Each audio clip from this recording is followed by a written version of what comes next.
Breaking news!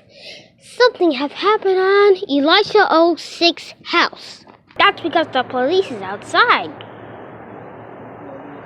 Because an innocent person have a shotgun. Was shooting. We heard it outside. And we were not killed.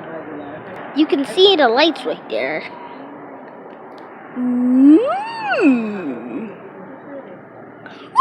And also, one more thing.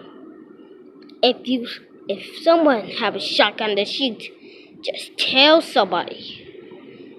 Or tell your mother, your sisters, or your brother, or your dad, or your grandpa, or your grandpa, or your grandma. We're gonna be back on the news again.